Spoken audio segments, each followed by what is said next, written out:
नमस्ते दोस्तों, आप सभी का फोक्स कोचिंग सेंटर में हार्दिक स्वागत है। हम डीएलएड फर्स्ट ईयर के फोर्थ पेपर के बारे में पढ़ रहे थे, चाइल्ड डेवलपमेंट एंड लर्निंग। उसमें हम थर्ड यूनिट पर अध्ययन कर रहे थे मनोविज्ञान और सीखना। हमने मनोविज्ञान के बारे में पढ़ लिया था और सीखना अर्थात अधिगम के बारे में भी पढ़ लिया था। आज हम अधिगम के सिद्धांत पढ़ेंगे, सीखने के सिद्धांत पढ़ेंगे। अधिगम अर्थात सीखना, अधिगम के सिद्धांत। अधिगम के सिद्धांतों के ऊपर चर्चा करेंगे। अधिगम के सिद्धांतों को 3 भागों में बांट करके पढ़ा जाता है। फर्स्ट है व्यवहारवादी सिद्धांत। कौन सा सिद्धांत है? व्यवहारवादी सिद्धांत। व्यवहारवादी सिद्धांत हमने मनोविज्ञान में पढ़ा था। सर्वप्रथम मनोविज्ञान है वो आत्मा के रूप में, वो भी अस्वीकार कर दिया गया। उसके बाद मन के रूप में पंपनों से लेकर के आए थे, उसे भी अस्वीकार कर दिया गया। फिर चेतना के रूप में, उसे भी अस्वीकार कर दिया गया। और वर्तमान में कौन सा स्वरूप है? व्यवहार का स्वरूप है। अर्थात वर्तमान में हम मनोविज्ञान को व्यवहार के रूप में पढ़ते हैं, अर्थात प्राणी के व्यवहार का अध्ययन किया जाता है मनोविज्ञान में। तो व्यवहारवादी जो सिद्धांत का है वो कौन कौन है? व्यवहारवादी सिद्धांत किसने दिया है? थोर्नडाइक, हमारे जो मनोवैज्ञानिक है थोर्नडाइक। दूसरा है पावलोव, ये आपने पढ़ लिया था, पावलोव। तीसरा मनोवैज्ञानिक स्किनर। चौथा है हल, आपके जो पाठ्यक्रम में है थॉर्नडाइक, पावलोव, स्किनर, हल, ये इनके सिद्धांत हैं अधिगम के। तो हम अधिगम के सिद्धांतों के ऊपर पढ़ेंगे। पहले हम अधिगम का सिद्धांत को थॉर्नडाइक के अधिगम का सिद्धांत पढ़ेंगे, थॉर्नडाइक के सीखने का सिद्धांत पढ़ेंगे। तो थॉर्नडाइक का अधिगम का जो सिद्धांत है व्यवहारवाद के अनुसार, तो व्यवहारवाद के ऊपर, इस सिद्धांत के ऊपर अध्ययन करने से पहले थोड़ा सा अध्ययन कर लेते हैं कि व्यवहारवाद में किस किस के ऊपर जोर दिया गया है, कौन कौन सी बातें अहम हैं, मुख्य हैं, जो आपके विशेष रूप से काम आएंगी। ये जो वीडियो है बहुत ही महत्वपूर्ण वीडियो है। आपकी जो कंपटीशन की प्रतियोगिता परीक्षाओं की जब आप तैयारी करोगे उसमें बहुत काम आएगा, क्योंकि हम व्यवहारवाद के बारे में अध्ययन कर रहे हैं, व्यवहारवाद के सिद्धांतों के बारे में अध्ययन कर रहे हैं। तो व्यवहारवाद के जो सिद्धांत हैं उनसे संबंधित 4 या 5% कंपटीशन की प्रतियोगिता परीक्षाओं में पूछे जाते हैं। इसलिए इस वीडियो को थोड़ा ध्यान से सुनना है, बड़े अच्छे तरीके से पढ़ना है। साथ में डीएलएड का जो पेपर होगा आपका फर्स्ट ईयर में, उसमें भी काम आएगा। यहाँ से प्रश्न हर हाल में पूछा जाएगा। थर्ड यूनिट से मनोविज्ञान और सीखना से निश्चित तौर से क्वेश्चन पुट किए जाते हैं। तो हम पढ़ रहे थे व्यवहारवाद। व्यवहारवाद में व्यवहारवादियों ने किसके ऊपर जोर दिया है? व्यवहारवादियों ने पुनर्बलन के ऊपर।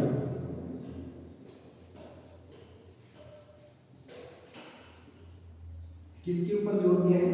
पुनर्बलन पर जोर दिया है। इसके अलावा अनुक्रिया,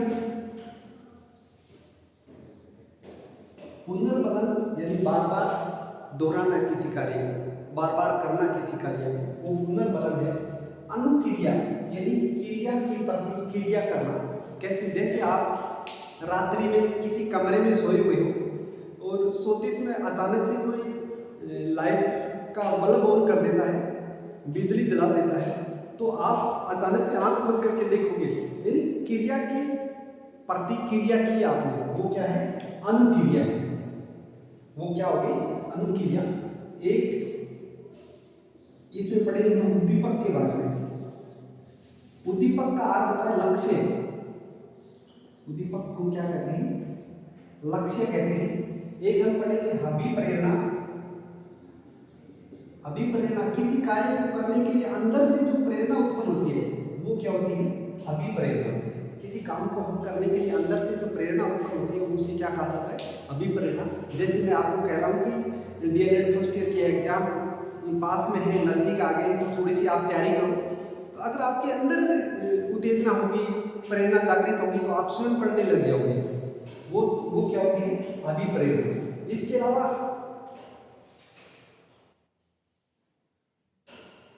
उद्दीपक, जिसे हम क्या कहते हैं, लक्ष्य कहते हैं। अनुक्रिया यानी जो क्रिया की जाती है किसकी प्राप्ति के लिए, उद्दीपक की प्राप्ति के लिए।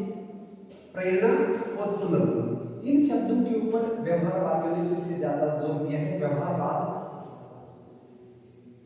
में जो सीखना बताया गया है वो किसकी सहायता से होगा, पुनर्बलन की सहायता से होगा।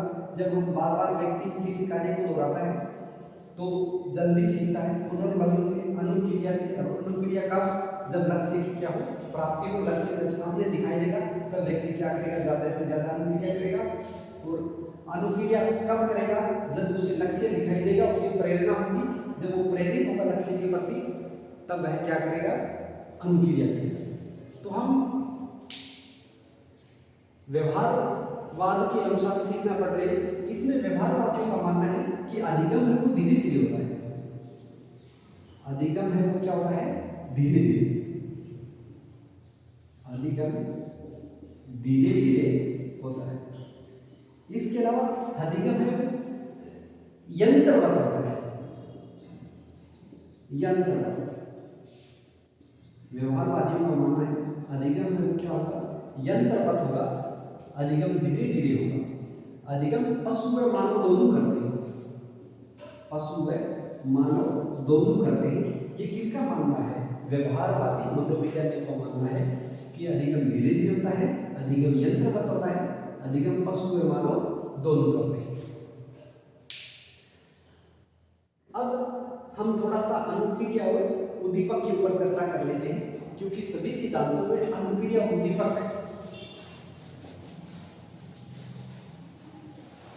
बार बार आएंगे जब आपके सामने। अनुक्रिया उद्दीपक, तो अनुक्रिया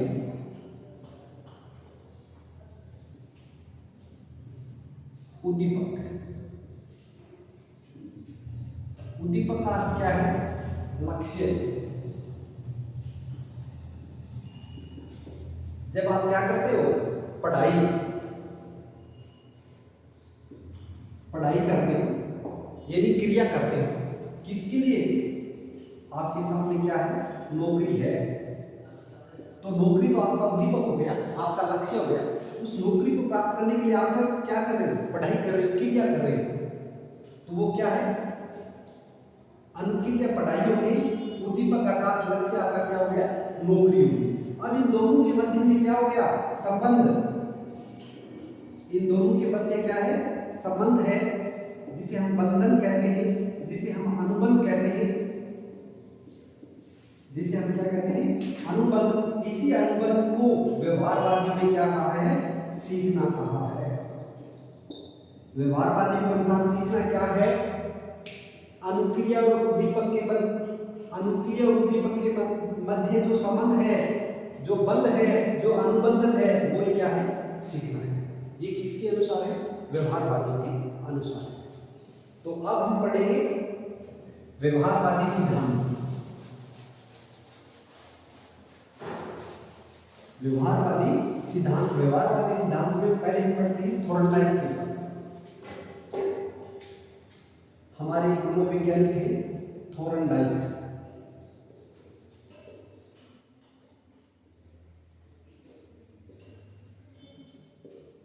थॉर्नडाइक ने अपने एक पुस्तक लिखी थी, शिक्षा मनोविज्ञान, सन 1913 में।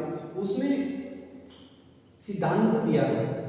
कौन सा सिद्धांत दिया था, क्या नाम था सिद्धांत का, सिद्धांत का नाम है प्रयत्न एवं भूल का सिद्धांत।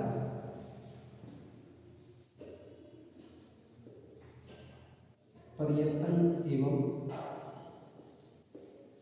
भूल का सिद्धांत,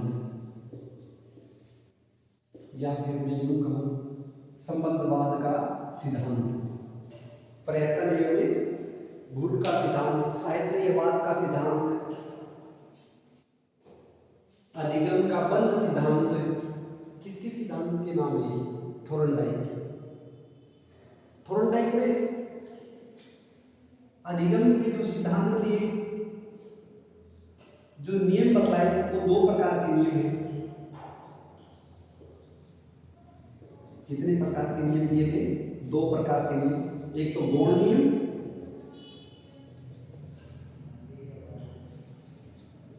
एक तो कौन सा नियम है? गौण नियम। एक है मुख्य नियम।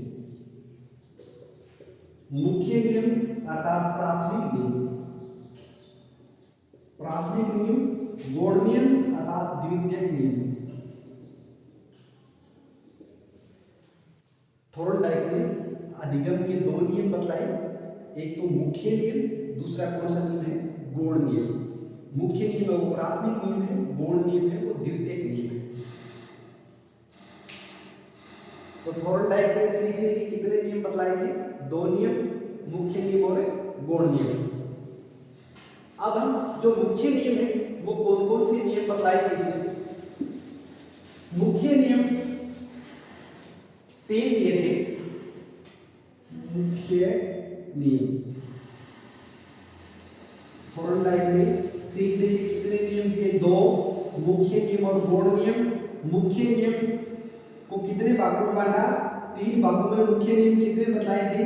3 बताए थे। कई बार पूछा जाता है परीक्षाओं में, मुख्य नियम कितने? 3, और गौण नियम कितने? 5। मुख्य नियम 3 कौन से हैं? प्रथम है तत्परता का नियम। तत्परता का नियम। तत्परता का नियम का अर्थ है व्यक्ति जब किसी चीज को सीखने के लिए तत्पर होगा, यानी शारीरिक रूप से और मानसिक रूप से वह तैयार होगा, तभी वो सीख सकता है। अगर शारीरिक रूप और मानसिक रूप से तैयार नहीं होगा तो वो सीख नहीं पाएगा। शारीरिक रूप और मानसिक रूप से तैयार होने पर ही बालक सीख सकता है। अगर शारीरिक और मानसिक रूप से तैयार नहीं है तो बालक क्या नहीं कर सकता? सीख नहीं सकता।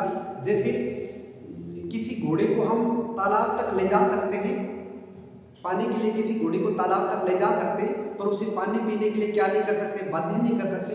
अगर वह मानसिक रूप से पानी पीने के लिए तैयार है, अगर मानसिक रूप से पानी पीने के लिए वह तैयार है तो वह पानी पिएगा। अगर मानसिक रूप से और शारीरिक रूप से अगर वह पानी पीने के लिए तैयार नहीं है तो वह पानी नहीं पिएगा। आप तालाब तक ले जा सकते हो, उसे जबरदस्ती पानी नहीं पिला सकते। हो सकता है तालाब में आप उसका मुंह है वो पानी तक पहुंचा दो, फिर भी वो पानी नहीं पिएगा। इसी प्रकार से बालक अगर कक्षा में बैठा है तो उसे हम जबरदस्ती नहीं सिखा सकते। अगर वो बालक तैयार है पढ़ने के लिए, सीखने के लिए तैयार है, मानसिक और शारीरिक रूप से तैयार है, तो ही वो सीख पाता है। तो प्रथम नियम कौन सा नियम हो गया? तत्परता का नियम। तो तत्परता का नियम, अध्यापक जब कक्षा में जाता है, कक्षा में जाते ही सर्वप्रथम बालकों को क्या करता है? तैयार करता है पढ़ने के लिए। पहले बताता है कि आज हम कौन सा टॉपिक पढ़ेंगे, आज हम किसके ऊपर अध्ययन करेंगे। तो वो पहले बच्चों को मानसिक रूप से, शारीरिक रूप से क्या किया जाता है? उन्हें तैयार किया जाता है। तो तत्परता का नियम कक्षा में सर्वप्रथम अध्यापक जब जाता है, जाते ही कौन सा नियम काम आता है?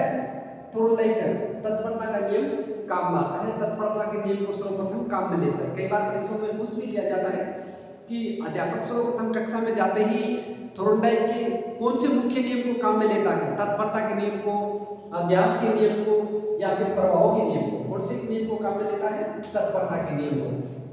कई बार एक घोड़े वाला भी उदाहरण आ जाता है परीक्षा में। कई बार पूछा भी गया है कि किसी घोड़े को हम तालाब तक ले जा सकते हैं, उसे पानी पीने के लिए बाध्य नहीं कर सकते। कौन सा नियम है? तत्परता का नियम है। दूसरा है अभ्यास का नियम। अभ्यास का नियम। अभ्यास का नियम, किसी भी कार्य को हम बार बार करेंगे तो उसे जल्दी सीखा जा सकता है। अब कक्षा में किस प्रकार से काम आएगा? जैसे किसी बच्चे का उच्चारण संबंधी है, शुद्धि करता है, तो उसे हम बार बार पढ़ाएंगे, या उसकी लेखनी सुधार करवानी है, लिखाई सुंदर करवानी है, तो वह बच्चा, उस बच्चे को हम बार बार लिखवाएंगे। यानी कला से संबंधित, जैसे नृत्य करवाना है, गान करवाना है, तो उसे बार बार हम नृत्य करवाएंगे, तो वह विद्यार्थी नृत्य के अंदर प्रवीण हो जाएगा। तो अभ्यास का जो नियम है वो कक्षा में किस प्रकार से काम आता है? कक्षा में अभ्यास का नियम बार बार जब कोई विद्यार्थी करेगा, लिखाई सुंदर करने के लिए काम आएगा, कला के लिए काम आएगा। तो अभ्यास का नियम थोर्नडाइक के अनुसार किसी कार्य को हम जब बार बार करते हैं तो जल्दी सीख जाते हैं। अभ्यास का नियम है, उसके दो भेद हैं, एक उपयोग का नियम, एक अनुप्रयोग का नियम। उपयोग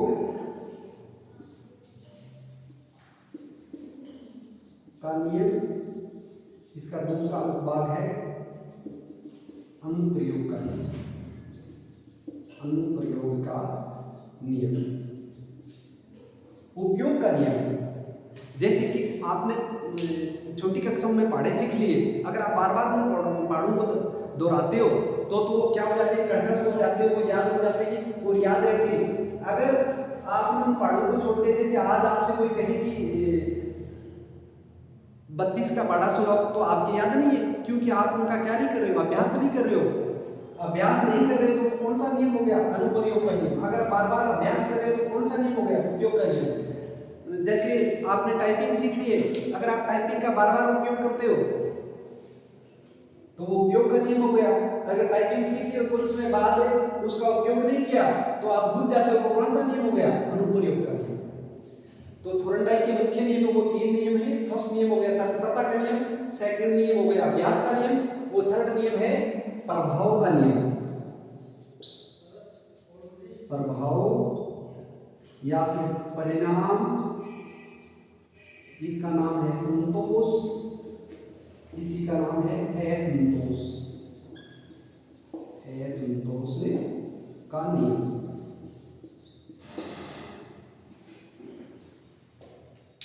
थोर्नडाइक का तीसरा जो सिद्धांत है वो कौन सा, तीसरा जो नियम है वो कौन सा है, प्रभाव का नियम। तीसरा नियम कौन सा है, प्रभाव का नियम। प्रभाव का नियम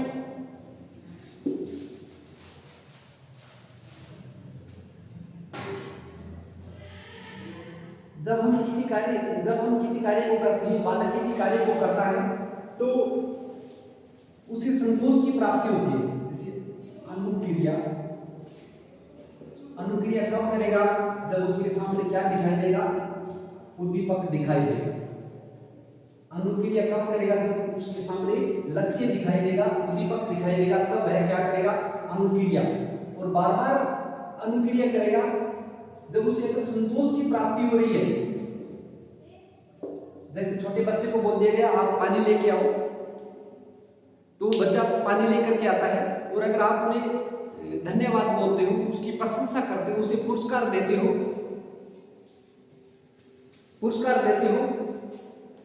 तो उसे संतोष की प्राप्ति होती है। उसे किसकी प्राप्ति होती है, संतोष की प्राप्ति होती है। अगर किसी बच्चे को दंड या फिर भय हो तो उसे असंतोष की प्राप्ति होती है। इसलिए इसे क्या कहा गया है, संतोष या असंतोष का नियम कहा गया है, प्रभाव का नियम कहा गया और परिणाम का नियम कहा गया। तो थोर्नडाइक के सीखने के जो नियम है उनको दो भागों में बांटा गया, प्राथमिक यानी मुख्य नियम और गौण नियम। मुख्य नियम वो कितने हैं, 3। बहुत ही महत्वपूर्ण नियम है तीनों नियम बहुत ही महत्वपूर्ण है। तत्परता का नियम, अभ्यास का नियम और प्रभाव का नियम। अब हम पढ़ेंगे गौण नियम। गौण नियम है वो कितने हैं, 5। थोर्नडाइक के जो गौण नियम है वो कितने हैं, 5 हैं। गौण नियम थोर्नडाइक ने सीखने के नियम 2 प्रकार के दिए हैं अपने सिद्धांत में। गौण नियम कितने हैं, 5 हैं। 5 कौन कौन से हैं, पहला है बहुप्रतिक्रिया का नियम। बहुप्रतिक्रिया का नियम। दूसरा जो नियम है वो है मनोवृत्ति का नियम। जो दूसरा नियम है वो कौन सा है, मनोवृत्ति का नियम। मनोवृत्ति का नियम। तीसरा जो नियम है आंशिक क्रिया का नियम। आंशिक क्रिया का नियम। चौथा जो नियम है सादृश्यता अनुक्रिया का नियम, अनुक्रिया का नियम। पांचवा जो नियम है वो है साहचर्य प्रतिक्रिया का नियम, साहचर्य प्रतिक्रिया का नियम। तो थॉर्नडाइक ने सीखने के जो गौण नियम है वो कितने बतलाए थे? 5 बतलाए थे। फर्स्ट है बहुप्रतिक्रिया का नियम, दूसरा है मनोवृत्ति का नियम, तीसरा है आंशिक क्रिया का नियम, चौथा है सादृश्यता अनुक्रिया का नियम और पांचवा है साहचर्य प्रतिक्रिया का नियम। ये तो हमने क्या पढ़े? नियम पढ़े हैं। थॉर्नडाइक के सीखने के नियम 2 प्रकार के नियम थे, मुख्य नियम और गौण नियम। मुख्य नियम हमने पढ़ लिए 3 थे और गौण नियम कितने थे? 5 थे। अब हम आगे पढ़ेंगे थॉर्नडाइक का प्रयोग, थॉर्नडाइक का प्रयोग।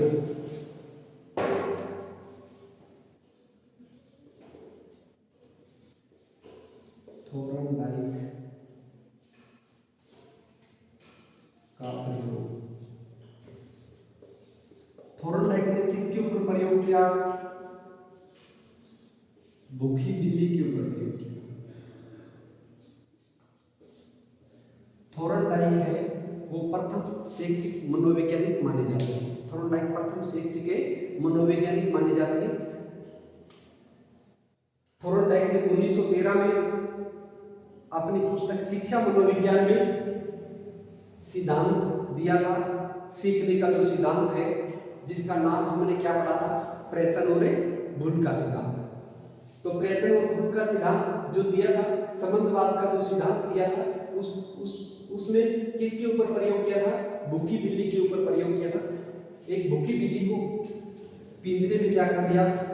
बंद कर दिया और वहां एक क्या लगा दिया? लीवर लगा दिया गया और बाहर है जो मांस का टुकड़ा रख दिया, मांस का टुकड़ा। बात क्या कर दिया गया? मांस का टुकड़ा रख दिया गया। अब भूखी बिल्ली पिंजरे में बंद थी और बाहर मांस था। मांस से क्या आ रही थी? गंध आ रही थी। मांस से गंध आ रही थी, इसे भूख लगी हुई थी। भूख यानी चालक। भूख किसका काम कर रही है? चालक का काम कर रही है, ड्राइव का काम कर रही है। भूख किसका काम कर रही थी? चालक का काम कर रही थी, ड्राइव का काम कर रही थी। ये गंध के कारण इसने क्या करनी शुरू की? अनुक्रिया। ये अनुक्रिया क्यों कर रही है? क्योंकि इसे बाहर क्या दिखाई दे रहा है? उद्दीपक। बाहर क्या क्या दिखाई दे रहा है? उद्दीपक अर्थात इसको लक्ष्य दिखाई दे रहा है। इसे बाहर क्या दिखाई दे रहा था? लक्ष्य दिखाई दे रहा था, उद्दीपक दिखाई दे रहा था। तब इसने अनुक्रिया शुरू की, इधर उधर भागना शुरू किया पिंजरे में। बार बार इसने प्रयत्न किए, भूलवश भी प्रयत्न किए। तो एक बार इसका संयोगवश पेड़ है, इनका जो पंजा है वो लीवर पर आ जाता है और लीवर जैसे ही दबता है, दरवाजा है फाटक में खुल जाता है। फिर ये मांस को खाना शुरू करती है। जैसे ही मांस को खाती है और फिर थॉर्नडाइक इसको उठाते हैं और पिंजरे में क्या कर देते हैं? दोबारा बंद कर देते हैं और बार बार ये क्रिया होती है। तो एक ऐसा समय आता है, बिल्ली ज्यादा समय ले लेते हुए तुरंत ही लीवर को दबाती है और क्या कर जाती है? बाहर निकल जाती है और मांस को खाने लग जाती है। तो इसमें किसके ऊपर जोर दे दिया गया? पुनर्बलन के ऊपर। किसके ऊपर जोर दिया गया? पुनर्बलन के ऊपर। यानी बार बार क्रिया को किया, अनुक्रिया इसने बार बार की बिल्ली ने, और अनुक्रिया बार बार करने से एक ऐसा समय आया कि लीवर को बिना समय गंवाए बिल्ली दबाना सीख गई और उसे लक्ष्य की क्या हो गई? प्राप्ति हो गई। उद्दीपक की मांस के टुकड़े की क्या हो गई? उसे प्राप्ति हो गई। ये प्रयोग किया था थॉर्नडाइक ने। किसके ऊपर प्रयोग किया? भूखी बिल्ली के ऊपर। कई बार पूछ लिया जाता है किसके ऊपर प्रयोग किया? भूखी बिल्ली के ऊपर प्रयोग किया।